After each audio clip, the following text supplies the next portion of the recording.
Hi Year 5, so it is time for English, and I understand there was a little bit of confusion yesterday in terms of whether you were continuing the story of Cosmic or writing your own story in the style of Cosmic. Now, it doesn't matter really as long as you're writing in the style of a science fiction story. So if you've wanted to continue Cosmic, and write an ending to that, then that's absolutely fine. You can do that. If you've started again afresh, your own sci-fi space story, that's absolutely fine as well. Okay, it doesn't matter which way you've gone on that, but we're just looking for you to write in the style of a science fiction story. Okay, so that's what we're hoping to see.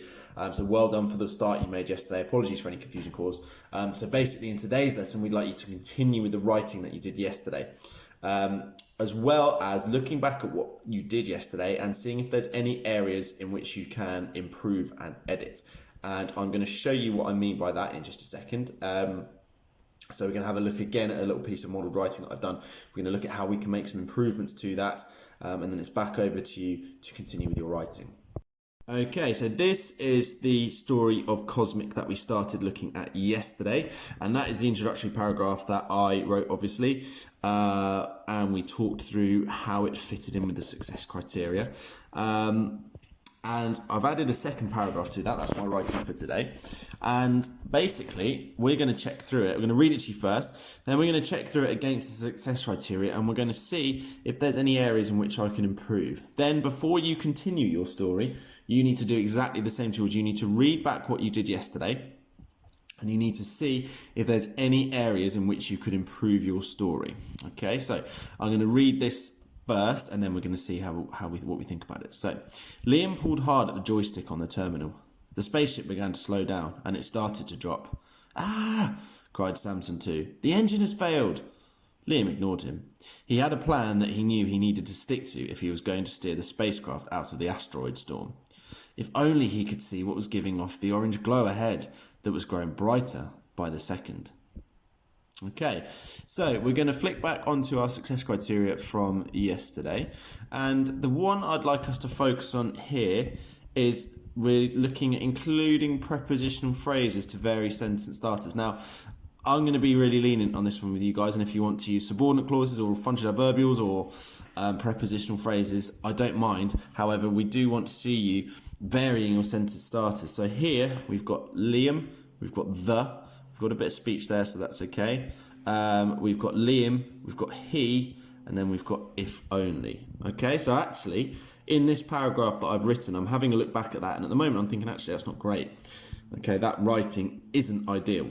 Okay, so we're going to think about how we can improve that. So again, when you guys go back to your writing, have a look at how you started your sentences. Think, is it just names and the and he? Or is there, really high quality sentence starters? So this first sentence at the moment reads, Liam pulled hard at the joystick on the terminal. Now, we know from the first paragraph he's kind of cool and in control. So how might he do that? Is he going to be panicked and sort of flapping about and getting worried and scared? Or is he going to be in complete charge of the situation from the character description that we've got from that very first paragraph? I think we kind of get the impression that Liam is going to be pretty in control of the situation. Here we've got with a cool, calculated look on his face. Okay, so Liam pulled hard at the joystick on the terminal. So I'm going to pause the video now. Think about how you might start that sentence. How can you add in an adverbial or a subordinate clause which is going to start off that sentence? Okay, so hopefully you were able to have a little think about some of the adverbials that you might want to use in this example, that first sentence. Now I've gone for gritting his teeth. So gritting his teeth, Liam pulled hard at the joystick on the terminal. We're keeping that kind of the appearance of Liam being very cool, calculated, in control, quite strong.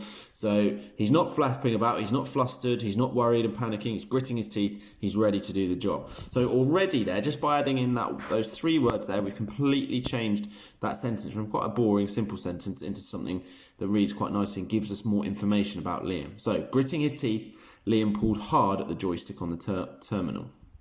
Now, we've got the spaceship began to slow down and it started to drop. So we've got a compound sentence there. So we've got two main clauses joined with and in the middle there. So that's okay. But I think we want to add in parenthesis, which you guys looked at a lot in grammar a few weeks back. So we're going to add in a parenthesis just to get a little bit more extra information into the sentence. So we've got the spaceship began to slow down and it started to drop. After the and, I'm going to put a comma. And we're going to write in all of a sudden. Because hopefully, as readers, you will get, if you've been to a theme park, you will get that, you'll be able to imagine that feeling of suddenly dropping down, stomachs lurching. Okay, so now we've got, cried Samson too, the engine has failed. And then we've got Liam ignored him. Now that works as a simple sentence, Liam ignored him. But again, we could put another sentence starter. We could vary that sentence starter. We could use a front adverbial. You could use a subordinate clause. We could use prepositional phrase there again to add a little bit more detail about Liam, possibly about what he's doing, something like that. So I'm going to pause the video, or you guys are going to pause the video again. Have another think about what you might like to start that simple sentence with. Okay, so again, I hope you had a bit of a chance to think about how you would start that sentence, how you would vary these sentence starters there to just improve the sentence slightly. But I've gone for standing tall at the controls. Liam ignored him. So again, we're continuing that description of being quite strong and in charge of the situation. Standing tall at the controls. He's not kind of hiding away. He's not hunched over. He's standing tall. He's taking command of the situation.